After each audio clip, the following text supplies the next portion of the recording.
It's funny how you can look back on a time in your life and pinpoint the exact moment. Everything shifted the moment the ordinary peeled back, and something else, something wrong, started seeping in. For me, that moment was maybe 2 weeks after I started working the night shift at the old industrial park warehouse on the edge of town. I'd taken the job because, honestly, I needed the money. Badly. The hours were brutal, 10 p.m. to 6 a.m., but it paid decent, and the work itself wasn't exactly brain surgery. Mostly just loading and unloading pallets, sorting boxes, basic stuff. The warehouse itself was, well, it was a warehouse. Big, cavernous, smelled like dust and disinfectant, and something vaguely metallic. It was always eerily quiet at night. Just the hum of the fluorescent lights, the occasional clang of equipment in the distance, and the sound of my own footsteps echoing. The first few nights were typical. Long, boring, repetitive. I'd listen to podcasts, try to zone out, and just get the job done.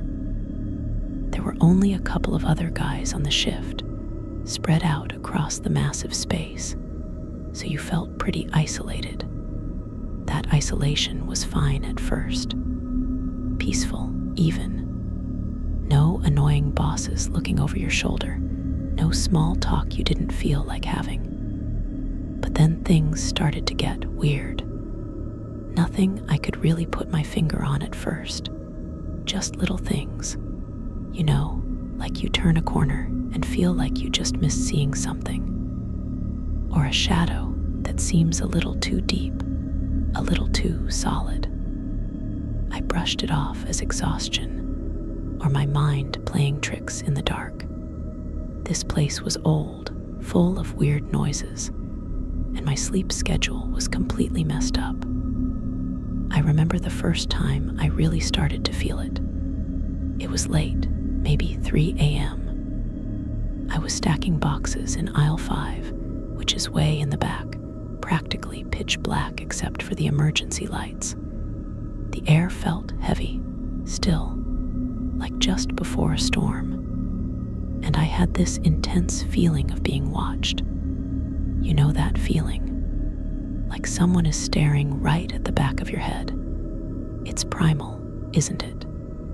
Hardwired into us. You instinctually want to turn around, but something holds you back. I froze, my hands still on the cardboard box. I slowly turned my head, just a little, looking down the long, dim aisle. Nothing.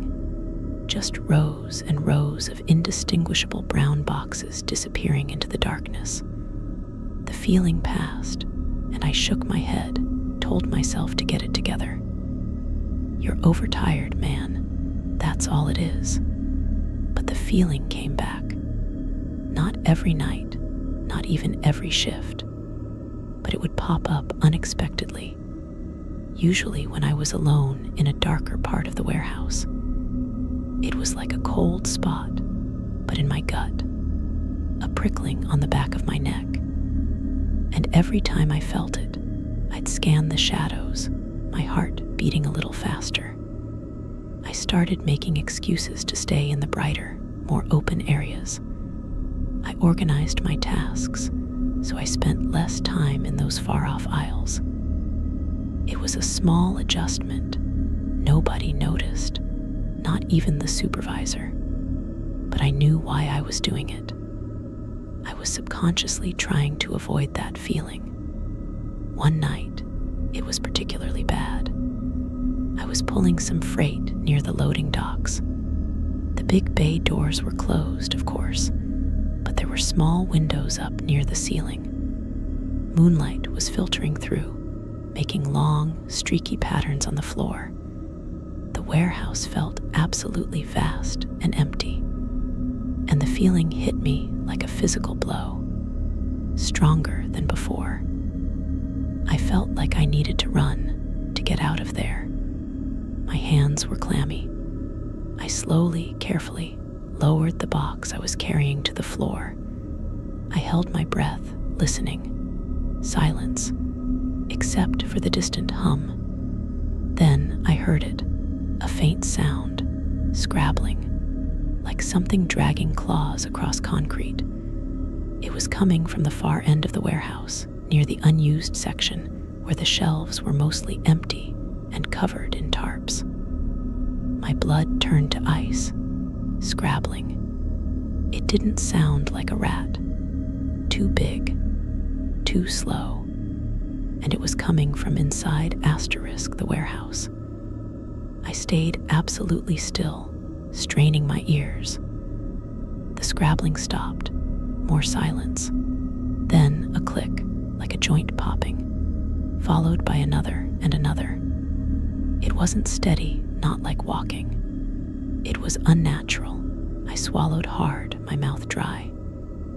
I slowly began to back away, keeping my eyes fixed on the direction of the sound, towards the unused section. The shadow seemed to stretch and deepen there, like it was swallowing the weak light. I backed up until I reached a pillar, pressing my back against its cool concrete. I fumbled for my phone in my pocket, my fingers clumsy. I needed to call one of the other guys, just to have someone else know what I was hearing. But my hands were shaking so much I could barely unlock the screen. Then the clicks started again, closer this time, and louder.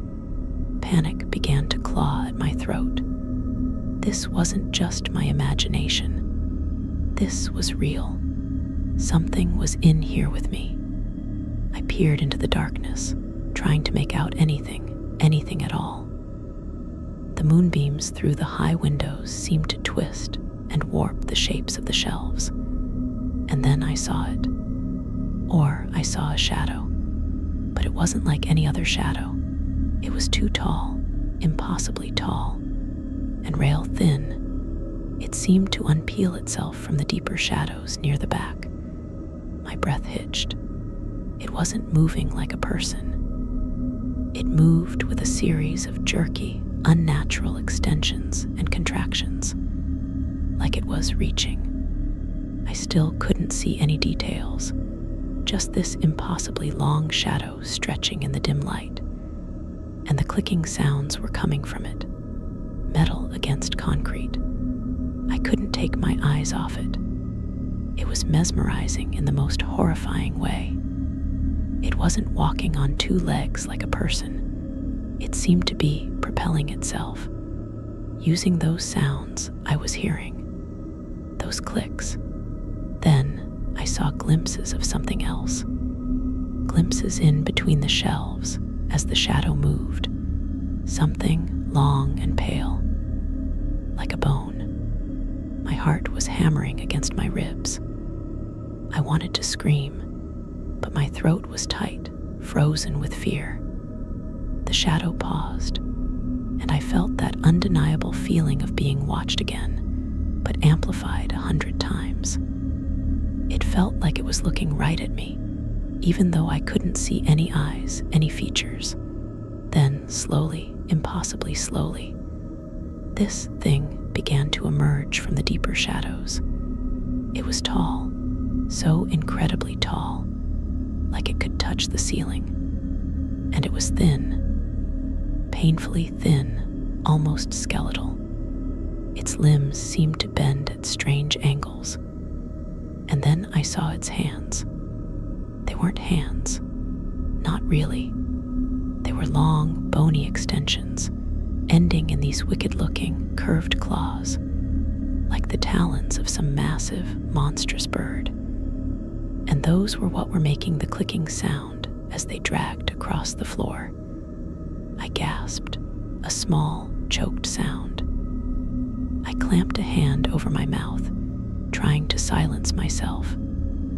It moved again, that same jerky, unsettling motion. The long, pale limbs seemed to stretch and deform as it moved. And then I saw its eyes. 2 pinpricks of bright, angry red. They glowed in the darkness like embers, and they were fixed on me. I swear, every hair on my body stood on end. The air went even colder, sharper. It felt like static electricity, or the air before a bolt of lightning. It started moving towards me, not fast, but deliberate. The clicks of its claws against the floor were louder now, echoing in the vast space. Click, click, click. I couldn't move. I was rooted to the spot, paralyzed by terror. My mind was racing, trying to process what I was seeing. This wasn't a person. It wasn't an animal I knew. What was this thing? As it got closer, I could see more details in the dim light. Its skin, if you could call it that, was grayish and stretched tightly over its bones. Its head seemed small for its body, perched on a long, unnaturally slender neck. And those red eyes, they didn't blink. They just stared with an intense, malevolent focus. My survival instinct finally kicked in. I had to get out of here. Now, I turned and ran. I didn't look back. I just ran as fast as I could, my work boots pounding on the concrete floor, the sound swallowed by the immensity of the warehouse. I ran towards the main office area, the only place I felt safe, where there were more lights, more human activity. I didn't stop until I burst through the door into the small, brightly lit office, gasping for air. The supervisor, old Bill, looked up from his paperwork, startled. "Whoa there, son. You look like you've seen a ghost," he said, his voice gruff but not unkind. I leaned against the doorframe, my chest heaving. I couldn't speak at first. My mind was a whirlwind of images. The tall shadow, the clicking claws, the glowing red eyes. Something's out there, I managed to choke out, pointing vaguely back into the warehouse. Bill raised an eyebrow. "Out where? What are you talking about?" I tried to explain, but the words felt inadequate, insane. It was tall, so tall and thin with claws. My voice was trembling. Bill looked at me like I'd lost my mind. Claws, like a cat. No, not like anything I've ever seen. And it had red eyes, glowing red eyes. Bill leaned back in his chair, scratching his chin. Been here for years, seen it all, or so he liked to say. He gave me a long, appraising look. "All right, son, calm down," he said slowly. "You've been hitting the energy drinks a little too hard. The night shift can play tricks on you." He didn't believe me. Of course he didn't. It sounded crazy, even to me, saying it out loud. A tall, thin creature with claws and red eyes in a warehouse. It sounded like something out of a horror movie. "No, Bill, I'm serious," I insisted, my voice more urgent now. "I saw it. It was in aisle 5, near the back." Bill sighed, a long, weary sound. He stood up. "Okay, all right, let's take a look. Maybe it was just some equipment shifted in the dark, or a raccoon." He gestured for me to follow him. I hesitated. The thought of going back out there, into the darkness, where I knew that thing was, it sent a fresh wave of fear through me. But I also knew I couldn't stay huddled in the office. I needed to confront it, or at least have someone else see it with me. Trailing behind Bill, I stepped back out into the main warehouse area. The familiar hum of the lights seemed louder now, almost a buzzing in my ears. Every shadow seemed to deepen, to writhe. We walked slowly down the main aisle, towards the back. Bill had a heavy-duty flashlight, its beam cutting through the gloom. He was shining it into the aisles as we passed, calling out in a surprisingly loud voice. "Anyone out here? Hello?"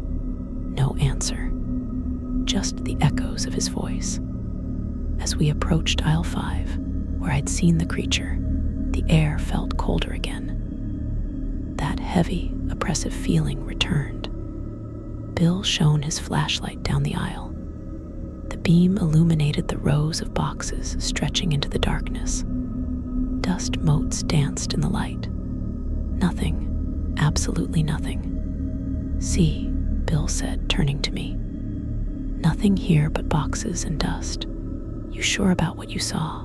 I stared down the aisle, my mind reeling. Where did it go? It was just here. I saw it. I knew I saw it.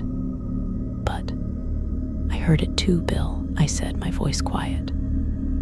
The scrabbling, the clicking. Bill knelt down, shining his light on the concrete floor. "See any tracks? Any signs something was dragged?"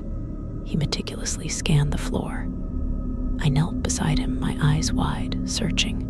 Nothing. The concrete was dusty, smudged with forklift tire marks, but there were no distinct claw marks, no dragging trails. "Nope," Bill said, standing up. "Nothing here. You must have been dreaming, son. Had a bad one, maybe." He patted my shoulder, a gesture meant to be comforting, but it felt dismissive. He clearly thought I was either crazy or messing with him. And honestly, looking at the empty aisle, the lack of any evidence, I almost started to doubt myself again. Had I imagined it? Was I so tired, so stressed, that I was hallucinating? But the fear I felt, it was real. The cold dread that had gripped me, it was real. We walked back to the office in silence. Bill went back to his paperwork, occasionally glancing at me with a look of concern mixed with suspicion. I sat at a small desk, pretending to sort some invoices, but my mind was replaying the image of those red eyes in the dark. I didn't see anything else that night, or the next night. For a few days, it felt like it had been a bad dream. I started to relax a little, to tell myself that Bill was right. It was just exhaustion, my mind playing tricks. But the feeling of being watched never completely went away. It was a low-level hum now, a persistent unease that settled in my bones the moment I clocked in for my shift. I still avoided the darker aisles, the unused sections. I found myself constantly glancing over my shoulder. And then, about a week later, it happened again. It was a Monday night. The warehouse felt even more empty than usual. One of the other guys was out sick, and the other was working a different zone. Miles away, it felt like. I was alone in the main loading bay, organizing pallets. The automatic lights flickered overhead, a common occurrence in this old building. As the light dimmed for a second, I heard it, that unmistakable clicking sound, coming from the big bay doors near the windows where the moonlight usually came in. My heart leaped into my throat. I froze, my hands glued to the pallet I was moving. Click, click, pause. Click. It was closer this time, much closer than before, and it sounded like it was right on the other side of the bay door. I held my breath, listening intently. The clicking stopped. Then, a soft, scrabbling sound right against the metal of the door, like something was trying to get in, or was already there. My eyes darted to the small windows near the top of the door. They were too high to see clearly from where I was, but I could make out blurry shapes against the moonlight. And then, in one of the windows, I saw it. A flash of red, just for a second as something moved past the window. But there was no mistaking it. Those glowing red eyes. It was outside, or on the other side of the door at least. A wave of pure terror washed over me. It hadn't been a hallucination. That thing was real, and it was here. The scrabbling against the door got faster, more desperate, like it was trying to force its way in. The metal creaked and groaned under the pressure. I backed away slowly, my eyes fixed on the window. I needed to get to the office, to Bill, to someone. But my body was frozen again, caught between the urge to flee and the horrifying fascination of what was happening. The scrabbling intensified.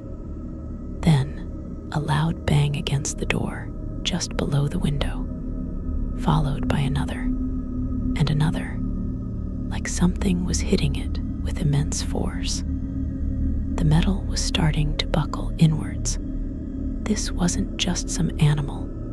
This was something strong, something that wanted to get in. My frozen state finally broke. I spun around and ran towards the office, my boots clattering on the concrete. I didn't dare look back. I just ran, my heart pounding like a drum against my ribs, the sound of the banging and scrabbling echoing behind me. When I burst into the office, Bill was still there, looking bored. "Bill," I yelled, my voice hoarse. "It's back, at the loading dock. It's trying to get in." Bill looked up, annoyed. "What now?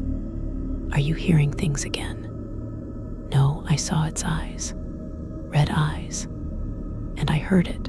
It's banging on the door, trying to break in. Bill finally stood up, his brow furrowed. My panic was probably more convincing this time. He grabbed the flashlight again. All right. Let's go see what this is all about," he said, a hint of exasperation in his voice. As we walked towards the loading dock, I could still hear the faint sound of banging in the distance. It wasn't as loud as it had been, but it was still there. When we reached the bay door, the banging had stopped completely. The warehouse was silent again, except for the hum of the lights. Bill shone his flashlight on the door. There it was, a large dent in the metal, right where I'd heard the banging. And just below the small window, long, parallel gouges, like something had scraped it with sharp claws. Bill's easygoing demeanor disappeared. His eyes widened as he stared at the damage. What did this?" he murmured, touching the dent with his fingers. He ran his hand over the gouges, a look of disbelief on his face. "I told you, Bill," I said, my voice trembling. "It was the thing I saw last week. It's real." Bill didn't say anything for a moment. He just kept staring at the dent, the gouges. The skepticism was gone from his face, replaced by a dawning fear. He shone his flashlight back to the window above the dent. I looked too. The glass was dirty, but you could still see through it. And then I saw it again. Just for the briefest second. A shadow, very tall and impossibly thin, moving just outside the window. Bill saw it too. I could tell by the way his breath hitched.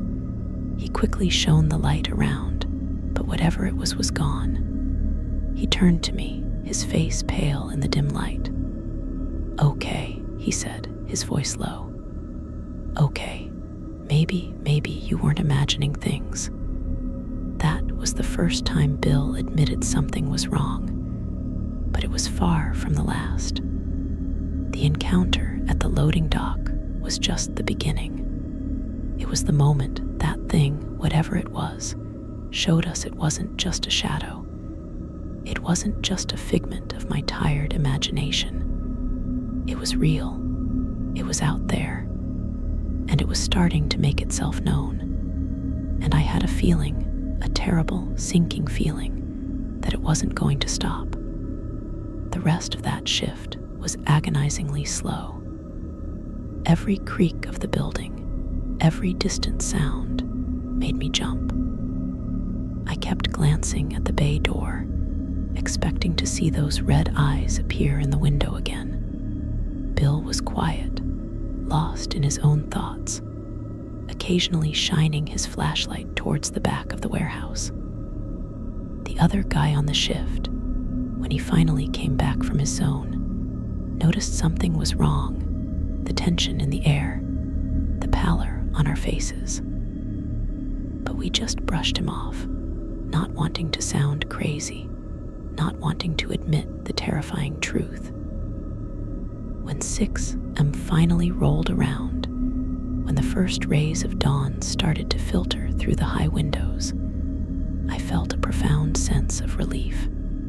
The darkness was receding, and with it, the immediate threat. I practically sprinted to my car, not even bothering to talk to Bill beyond a quick goodbye. I just wanted to get out of there, to put as much distance as possible between myself and that place. Driving home in the morning light, I felt exhausted, not just physically, but emotionally. My mind was still replaying the events of the night, the clicking, the scrabbling, the red eyes, the dented door.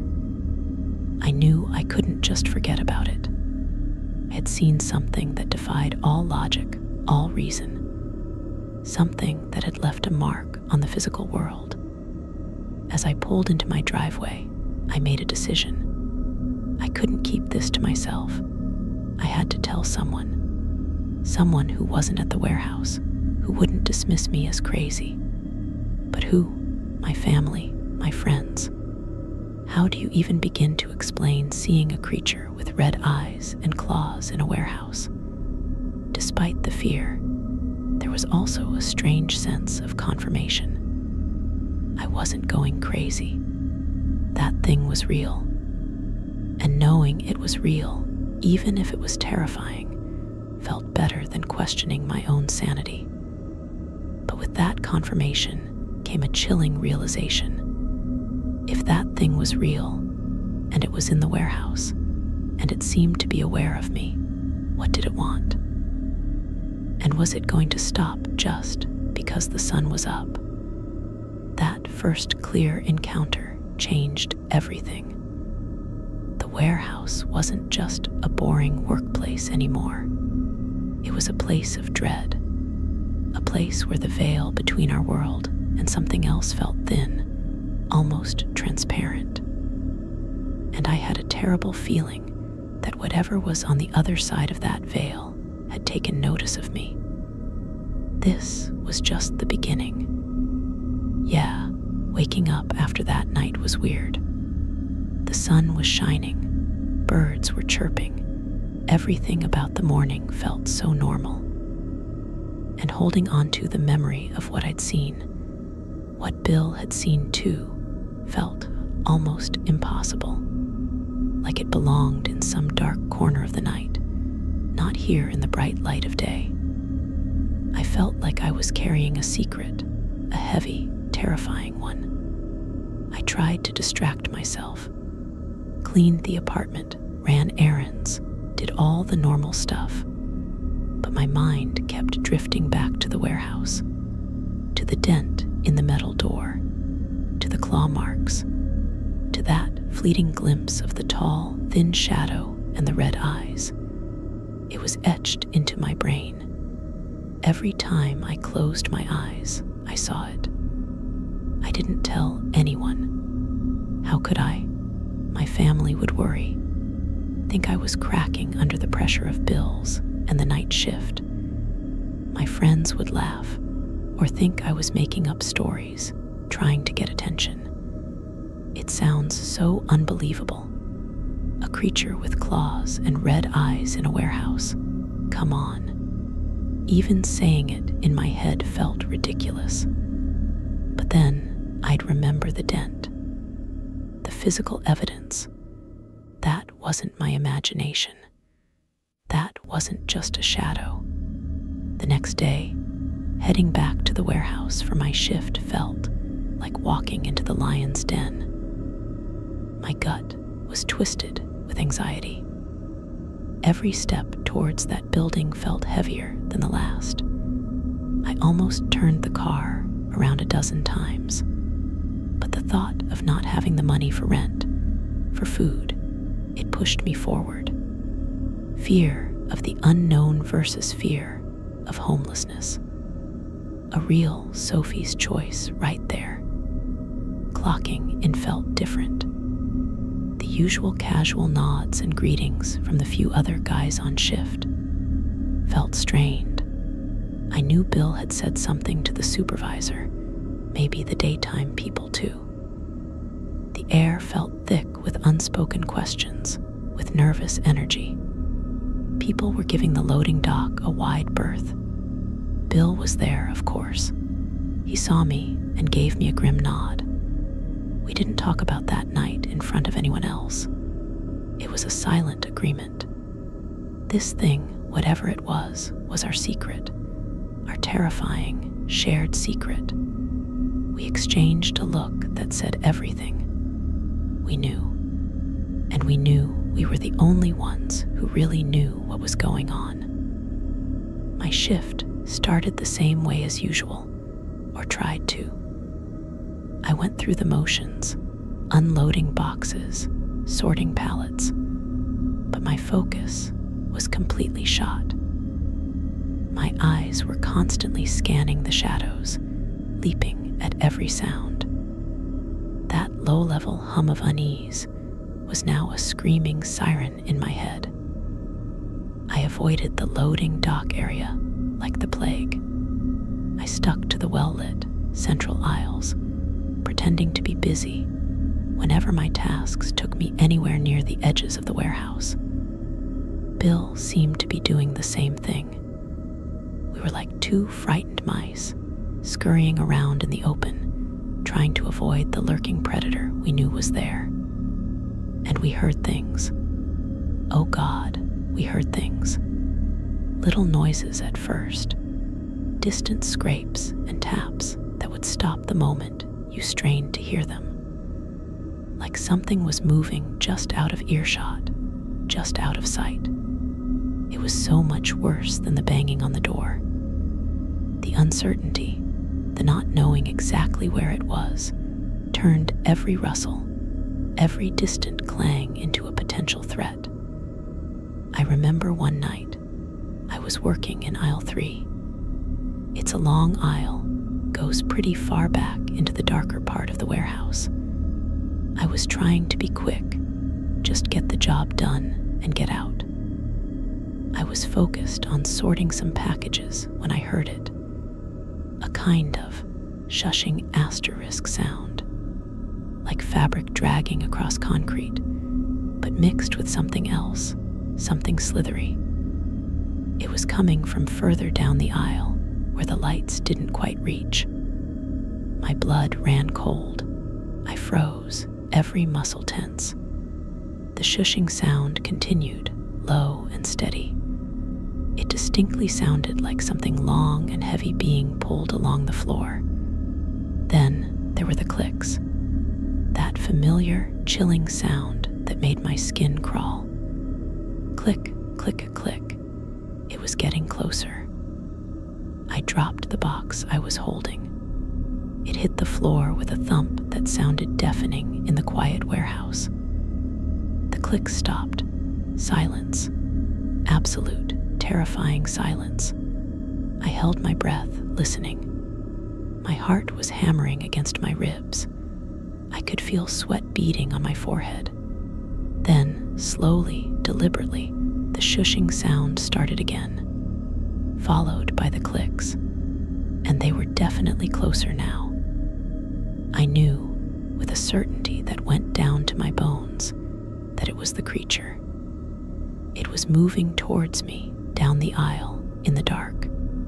I couldn't see anything, just the rows of boxes blurring into the gloom, but I could asterisk feel it. That heavy, oppressive presence again, that cold spot that wasn't just in the air, It felt like it was inside me. I backed away, step by careful step, my eyes wide, straining to see something in the darkness. The shushing and clicking continued, relentlessly, drawing nearer. It was a sound that was wrong, unnatural. It didn't fit, didn't belong. And then, from the darkness at the end of the aisle, I saw a flicker of red, just for a second, like a distant ember. Those eyes. My legs finally decided they could move. I turned and fled, running as fast as I could back towards the main, lit area of the warehouse. I didn't care about the packages, about my job, about anything. I just needed to get away. I ran into Bill near the office. I was panting, shaking. "What? What is it?" he asked, his voice tight with alarm. He could see the look on my face. "3, Bill, it's in aisle 3. I heard it, I saw its eyes." I choked out, still trying to catch my breath. Bill didn't hesitate this time. He grabbed his flashlight, his face grim. Okay, let's go." We walked back towards aisle 3, much slower this time. Bill was shining his powerful flashlight ahead, sweeping the beam across the rows of boxes. The shushing and clicking had stopped. The warehouse was silent again. When we reached the entrance to the aisle, Bill shone the light all the way down to the back. Nothing. Just the boxes, the dust, the empty space. It looked exactly as it should. "Are you sure, son?" Bill asked, his voice tinged with doubt again, despite what we'd both seen before. "Yes, I heard it. The clicks, the shushing, and I saw the red eyes just down there." I pointed to the far end of the aisle. Bill walked slowly down the aisle, his flashlight beam cutting through the darkness. He was checking the floor, looking for marks, for anything out of the ordinary. I followed behind him, my eyes darting everywhere, half expecting something to lunge out from behind a stack of boxes. We reached the very back of the aisle. Empty shelves, collecting dust. Nothing looked disturbed. No tracks, no marks on the floor. It was like it had just disappeared, or dissolved back into the shadows. "I don't see anything," Bill said, sounding genuinely confused now. "No damage, no tracks. Are you sure you didn't just hear something else?" I shook my head, frustrated, scared, and starting to feel that gnawing doubt creep in again. Had I really seen the red eyes? Or was my mind playing tricks on me because I was so terrified? "I heard the clicks, Bill," I insisted, my voice quieter now. "The same clicks as the other night." Bill sighed, running a hand over his face. "Look, I saw the dent. I saw the scratches. Something did that. But this, it's like it's not leaving any trace." That was the thing. It wasn't concrete. It was fleeting glimpses, chilling sounds that stopped the moment you tried to verify them. That feeling of being watched. It was denying us proof, making us question our own sanity. We spent the rest of the night on edge. We didn't see or hear anything else definite in a while, but the feeling was constant. The warehouse felt like it was shrinking around us, the shadows pressing in closer. Every corner seemed to hold a potential threat. We started talking about it more openly, but only when we were alone. Whispering in the break room, huddled over lukewarm coffee, we theorized. What could it be? An animal? No, too big, too weird. A person? No, moves wrong, too tall, the eyes. A ghost? Maybe, but it's causing physical damage. Some kind of dimensional thing. We tossed around every crazy idea we could think of, desperate to find an explanation, that made even a sliver of sense. Bill told me about some of the old stories about the warehouse, how it was built on the site of an old, abandoned factory, and before that, a pretty isolated piece of land. Nothing concrete, just local legends, whispers of weird things happening in the area over the years. Nothing like this, though. Nothing about a tall, thin thing with red eyes and claws. The shifts became a nightmare. I dreaded coming in. Sleep became a luxury. Every night, I'd lie there, wide awake, listening to every creak and groan of my apartment building, half expecting to hear the soft, clicking sound outside my window. My nerves were shot. One night, I was in the far back section, near the unused part again. I know, stupid, but my supervisor had me on a task back there, checking inventory or something. I was working as fast as humanly possible, my heart pounding in my chest. The lights were really dim back there, just a few emergency lights casting long, distorted shadows. The air was thick and cold, even though it was summer. And that feeling, it was stronger here than anywhere else, like being submerged in icy water. I was almost done, just a few more pallets to scan, when I heard it. Not the clicking this time, a different sound, a low, guttural hiss. It sounded like it was coming from just around the corner of the aisle ahead of me. I froze, my blood turning to slush. Hiss, like a snake, but deeper, rougher. Then a soft thump, followed by another, like something heavy was hitting the floor repeatedly. Thump, thump, thump, and with each thump, that hissed breath. Hiss, thump, it was rhythmic, deliberate, and it was getting louder. I couldn't move. I was trapped. My mind screamed at me to run, to get away, but my feet were glued to the concrete. My flashlight, clutched in my hand, felt useless. I peered around the edge of the aisle, my heart in my throat, and I saw it. Not the full creature this time, just a part of it. Around the corner, bent low against the floor, was one of its legs. It was impossibly long and thin, segmented like an insect's leg, but covered in that grayish, taut skin. It ended in a foot that was more like a deformed claw, with several long, bony digits tipped with those sharp, curved talons. And it was using that leg, those talons, to pound against the concrete floor. Thump, thump, thump. As it thumped, I could see the leg bending at strange angles, joints popping with soft clicks. And the hissed breaths were coming from it. It wasn't just moving, it was doing something, purposefully. And I saw glimpses of something else near the leg, something dark and smeared on the floor. I leaned out just a little more, straining to see what it was doing, what was on the floor. My stomach lurched.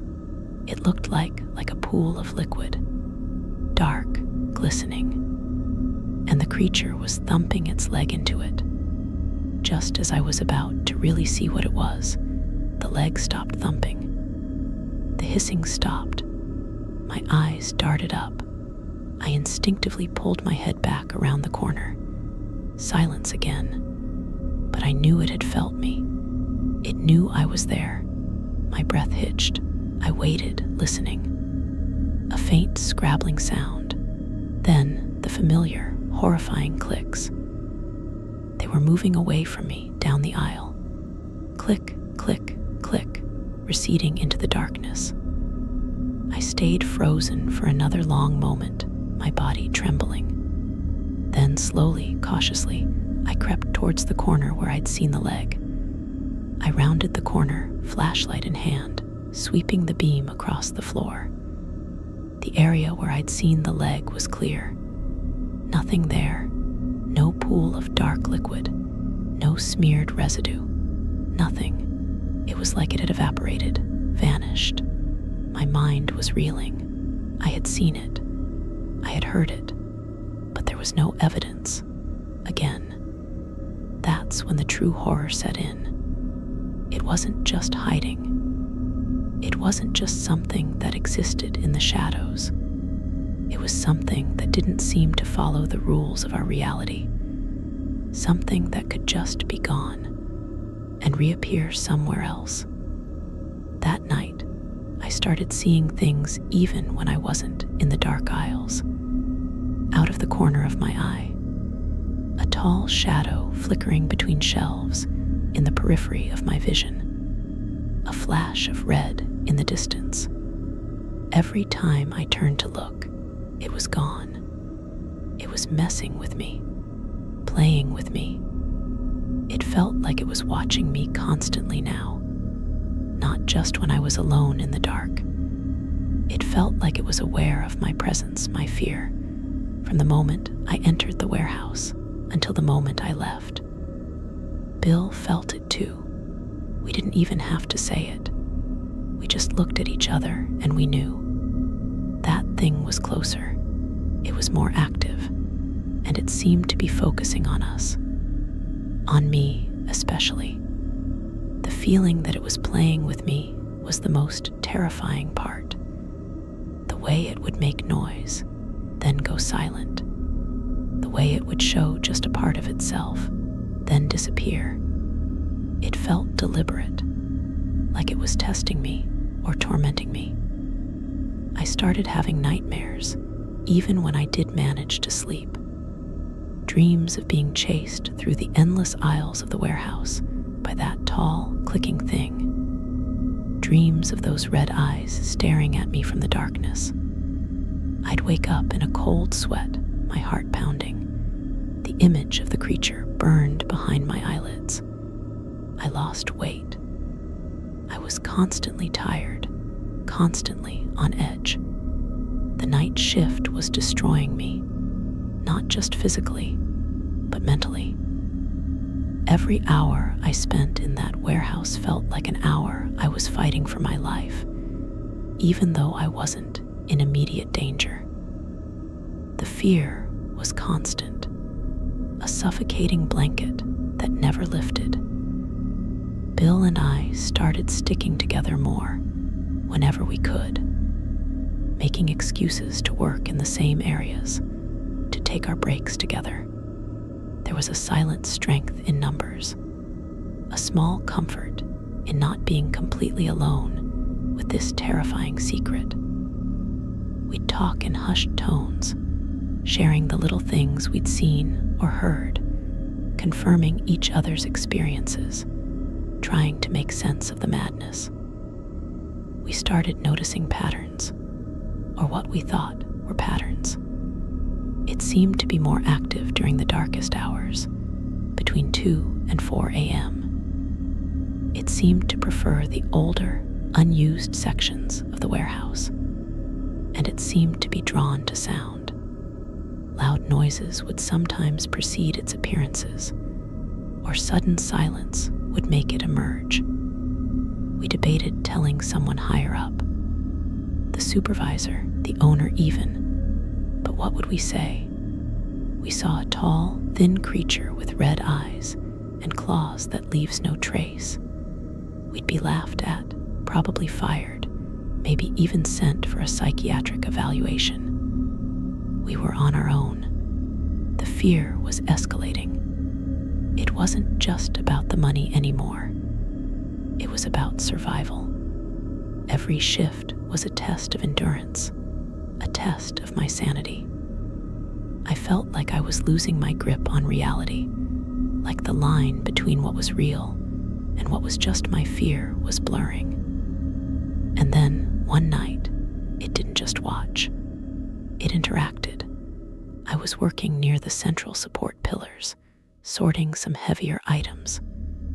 Bill was across the warehouse, near the receiving area.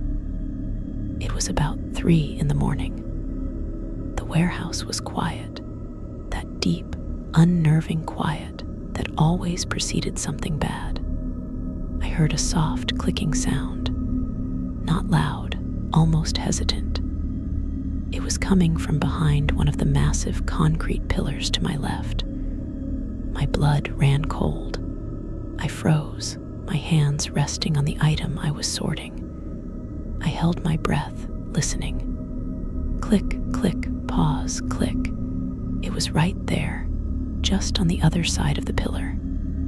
Inches away.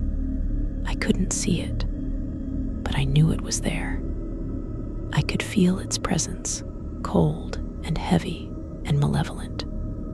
My heart was pounding so hard I thought it would burst through my chest. My mouth was bone dry.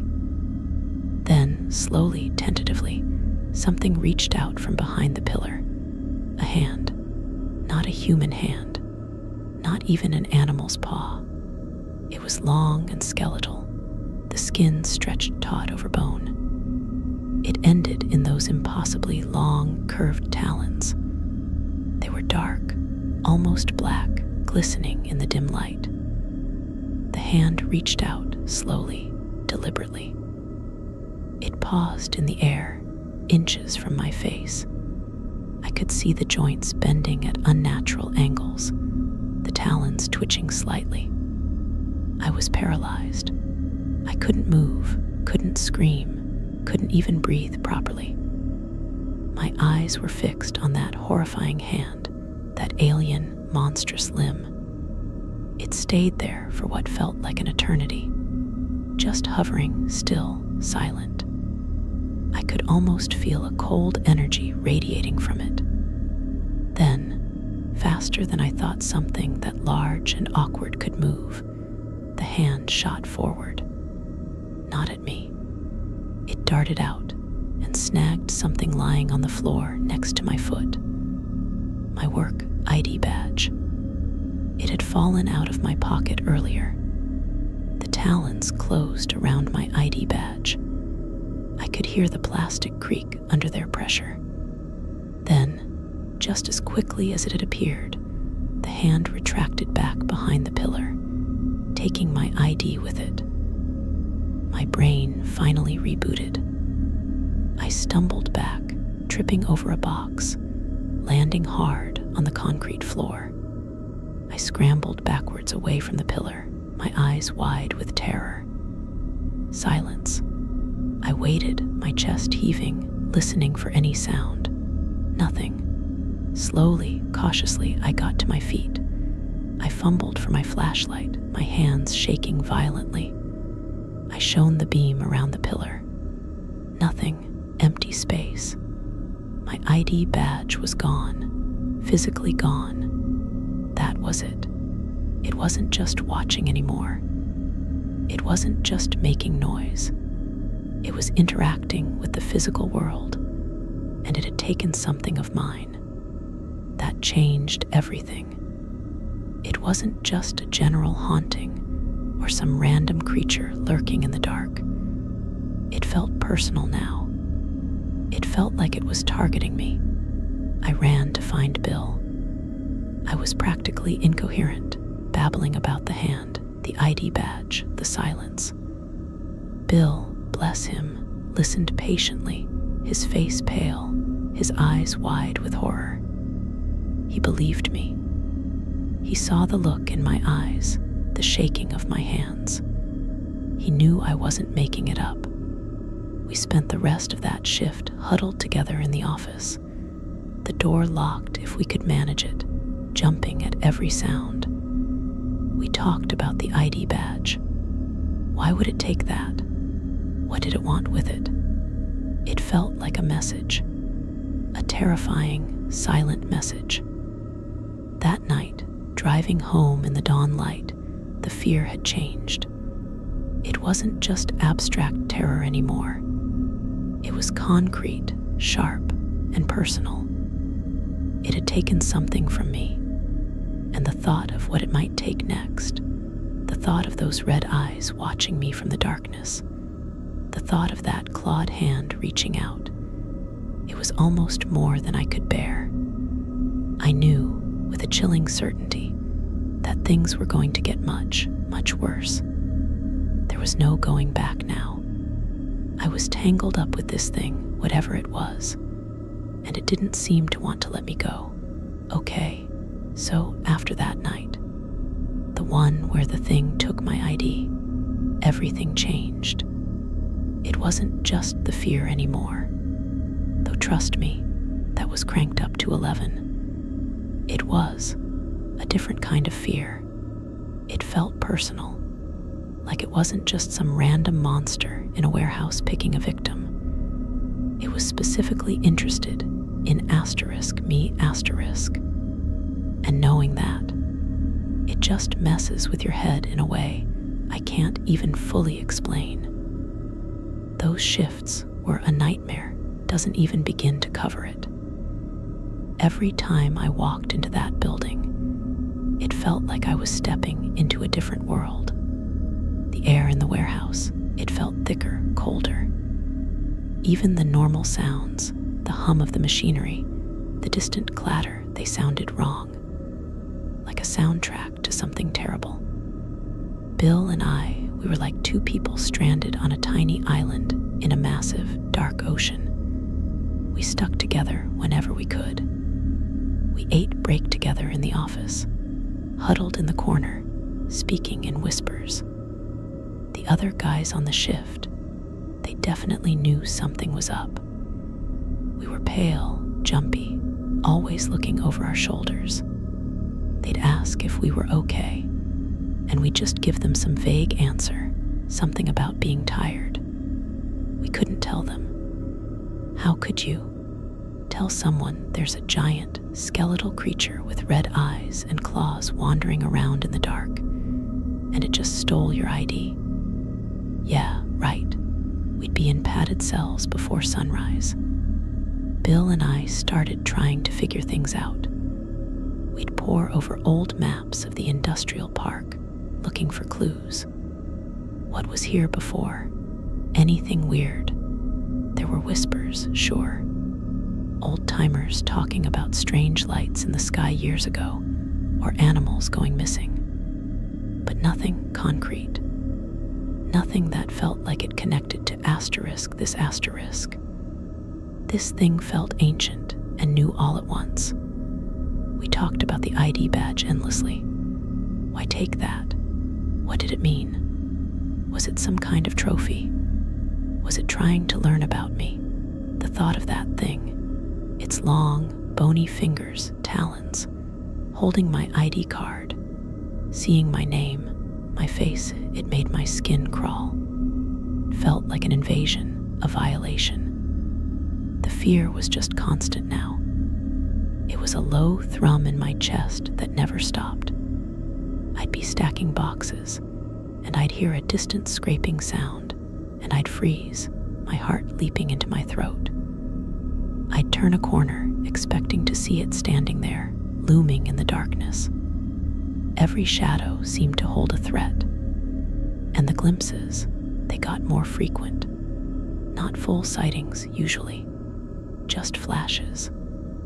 A long, impossibly thin shape disappearing behind a stack of pallets. A glint of red in the distance. A quick movement out of the corner of my eye that was gone the second I turned my head. It felt like it was playing with me, like it was letting me see it, just enough to keep me terrified, but not enough to get a clear look. It was psychological warfare. One night, I was in the far back, in an aisle that hadn't been used in years. Dust motes danced in the beam of my flashlight. The air was dead cold back here, and I had that feeling, that oppressive weight, like the air itself was pressing down on me. I heard it first, a wet, scraping sound, like something heavy and slick being dragged across the concrete. It was coming from the unused section, further back. My stomach clenched. I knew that sound, or a variation of it, It was the shushing from before, but wetter. I held my breath, listening. The scraping continued, slow and deliberate. Then a soft thud, followed by another, like something being dropped. Scrape, thud, scrape, thud. It was moving slowly towards me. I started backing away, putting distance between myself and the sound. My flashlight beam shook in my hand. Where was Bill? He was supposed to be working closer tonight. The sounds continued to approach. They were louder now. I could hear the dragging, the heavy dropping. It sounded fleshy, like something raw and heavy was being pulled and dropped. Then the clicks started. Slow, deliberate clicks accompanying the scrape and the thud. Click, scrape, thud, click, scrape, thud. I was breathing in short, shallow gasps. Adrenaline was pumping through me, making my hands tremble. I backed up until I hit a wall, effectively trapping myself. I strained my eyes, trying to pierce the gloom. The emergency lights were too far away to offer any real light back here. Just deep, impenetrable darkness. The sounds were closer now. Right at the end of the aisle, just around the corner. Click, scrape, thud, my nose caught a smell. Subtle at first, then stronger. Coppery, like old blood. And something else, something vaguely metallic, almost chemical. It was a sickening smell. And then I saw it, just around the corner, in the dim light. A long, bone-white limb, bent at an impossible angle, and it was dragging something dark and shapeless on the floor. That was the scraping sound. And the thuds, oh God, the thuds. As the limb dragged this dark shape, it was also occasionally dropping something else, something smaller, something that made that soft, heavy thud. I couldn't see clearly in the dim light, but the shape it was dragging, it looked vaguely familiar.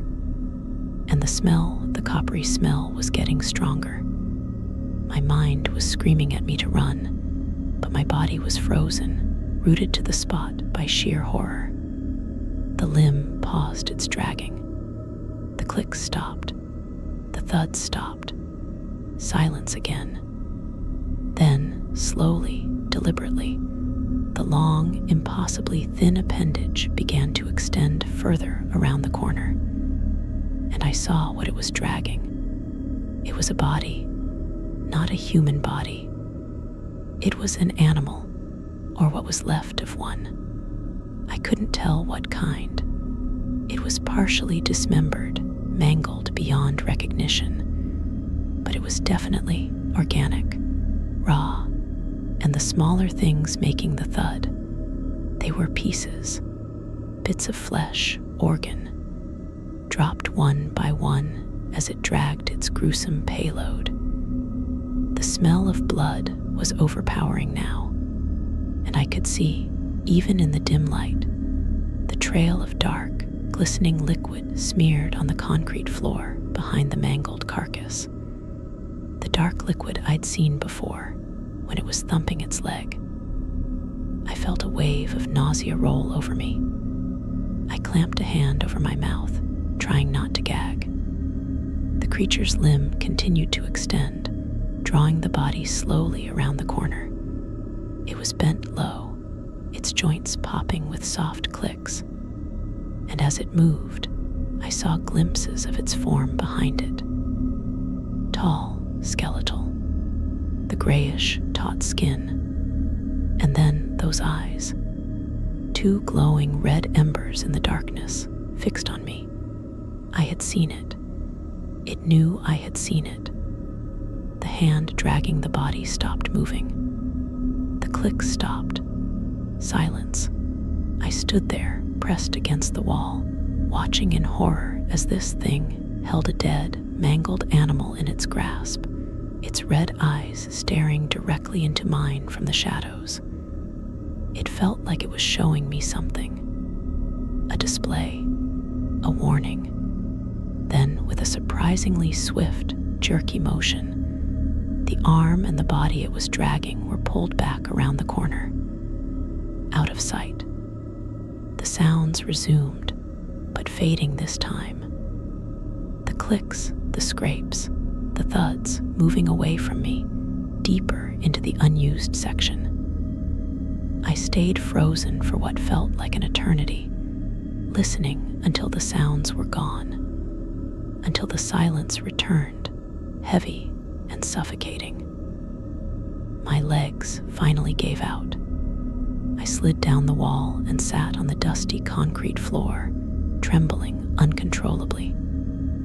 Nausea clawed at my throat.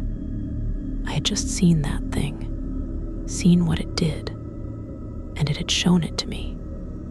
Just as I was starting to regain some composure, Bill appeared at the end of the aisle, his flashlight beam cutting through the darkness. "Hey, you all right?"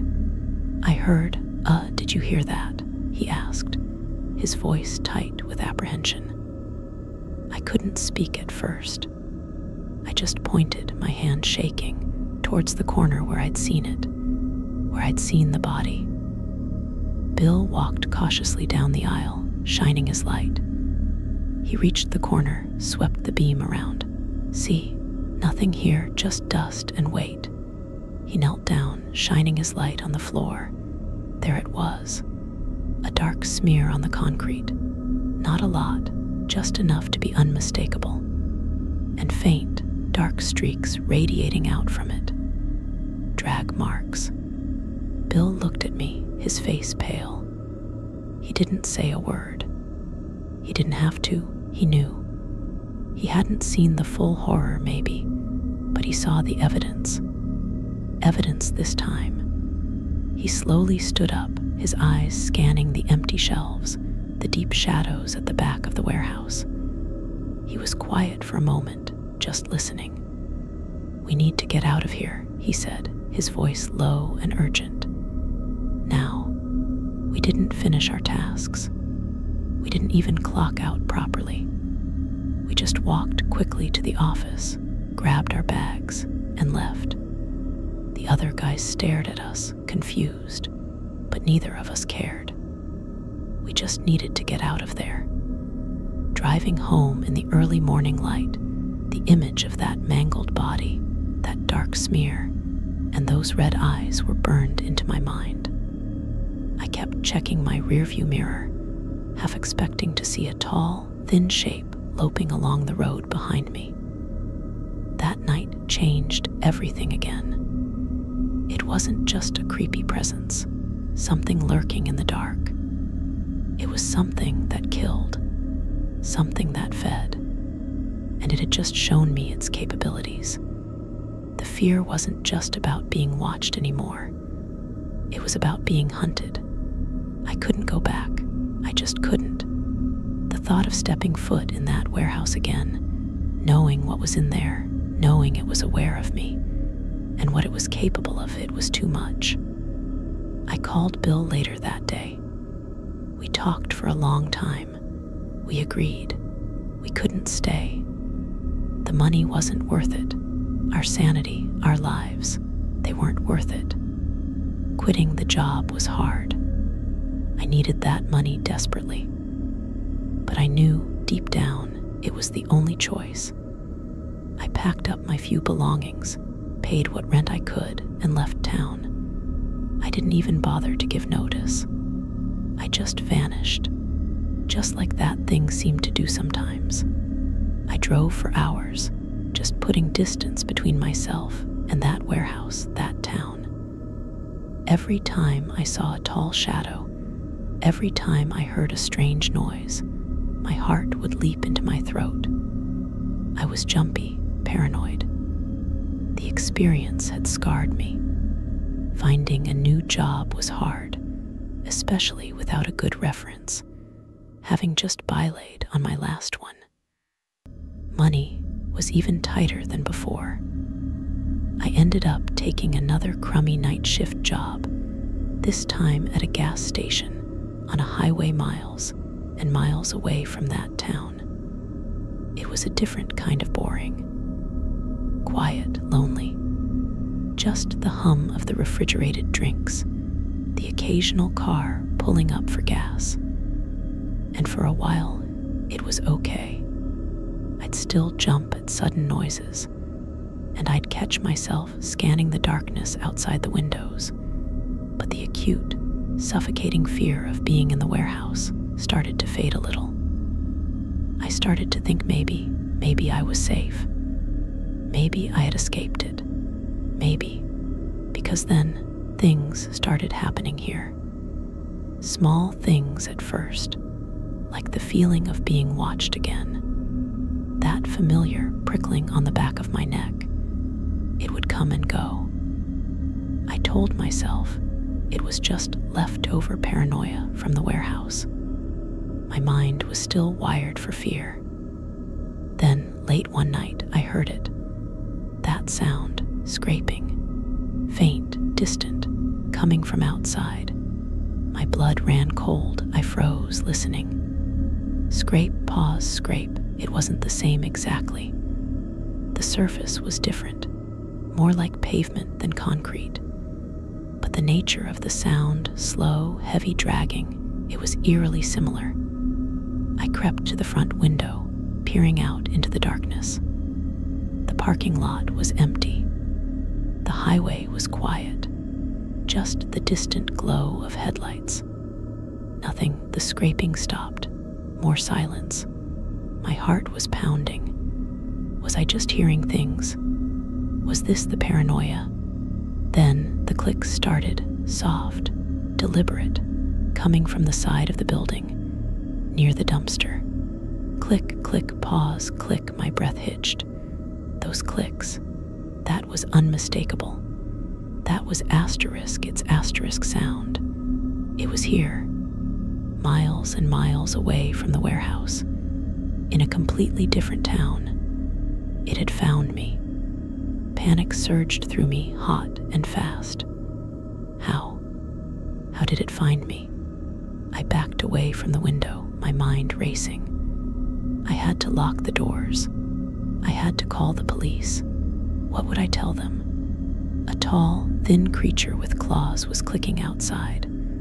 I fumbled for my phone, my hands shaking. As my fingers brushed against it in my pocket, I remembered something. My ID badge, the one it had taken. A chilling thought went through me. Was the ID badge how it found me? Some connection, some way to track me. The clicks were getting closer. They were moving around the side of the building, towards the front. Click, click.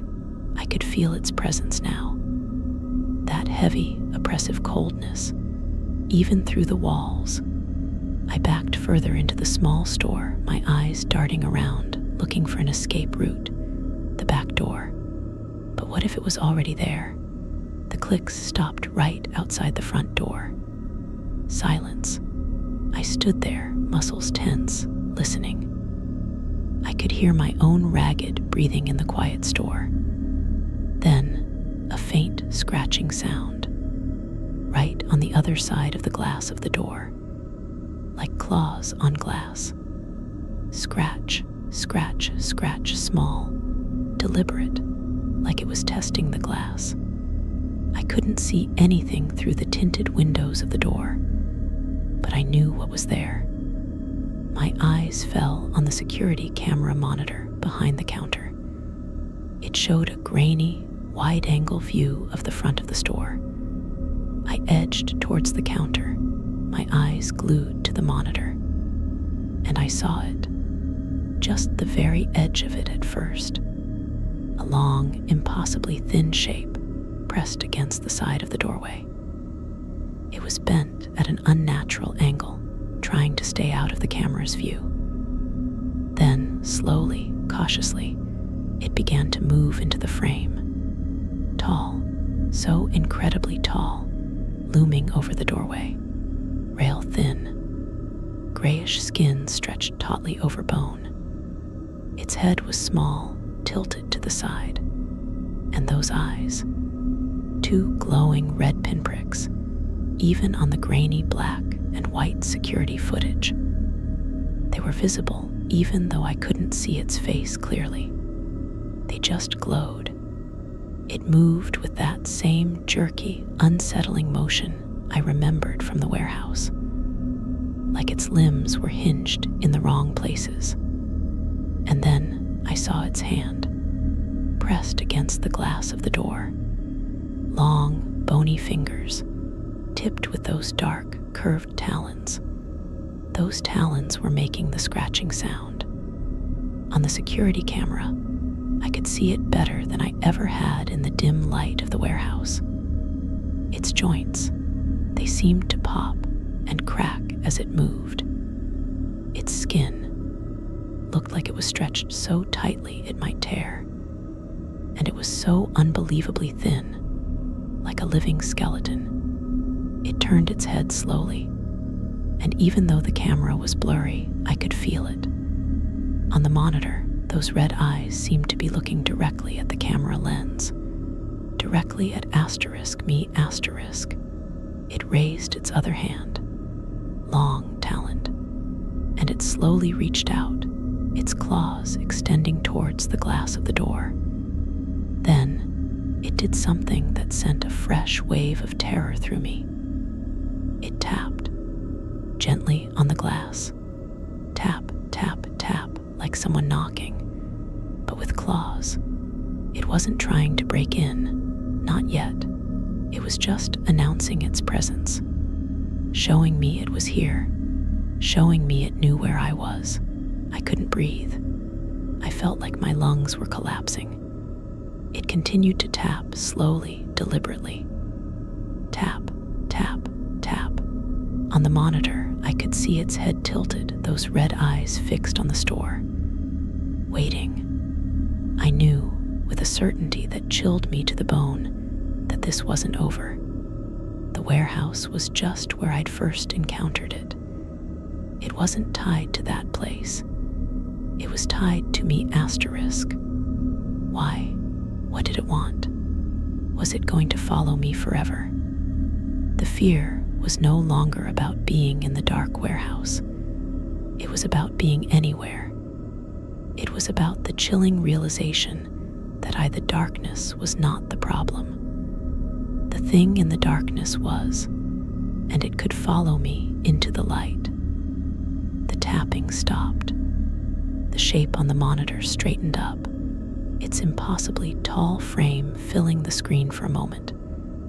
Then, with that same unnatural movement, it turned and moved out of the camera's view. Silence returned. I stayed frozen behind the counter, staring at the empty monitor. But I knew it hadn't just disappeared. It was still out there, watching, waiting. I didn't call the police. What would I say? What proof did I have? Grainy security footage of what? Something that looked like a weird shadow. They'd think I was insane. The rest of that night shift was pure hell. Every car that pulled up, every shadow on the edge of the parking lot, made me jump. I kept checking the doors, the windows. I knew it was out there, even if I couldn't see it. When the sun finally started to rise, painting the sky in soft colors, I felt a tiny spark of relief. It wasn't the profound sense of safety I'd felt leaving the warehouse. It was just a momentary reprieve. I knew the dark would come again, and with it the fear. Leaving the gas station that morning, walking out into the bright sunlight, the feeling of being watched didn't completely go away. It was still there, a faint presence at the edge of my awareness. I drove home, not to my small apartment nearby, but further out. I had to get away from this gas station. This town, again. This thing wasn't giving up. It was relentless. And the horror, it wasn't just about the physical threat, the claws, red eyes.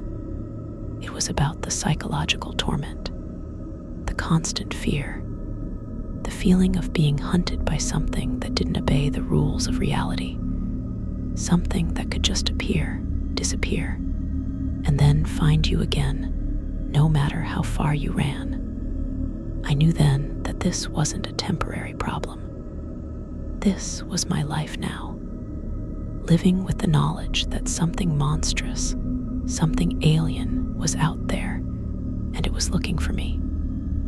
It had marked me, taken something of mine, and it wasn't going to stop until it got whatever it was it wanted. The fear had become a part of me, a permanent resident in my gut, in my mind. And looking back now, I realize that was just the beginning of how that thing would really start to unravel my life. The physical danger was terrifying, yes, but the true horror was the constant, gnawing dread, the feeling of being stalked by something from beyond the veil, something that seemed to feed on my fear. And it was always, just out of sight, waiting for the dark, waiting for me. And it just wouldn't stop. It still hasn't.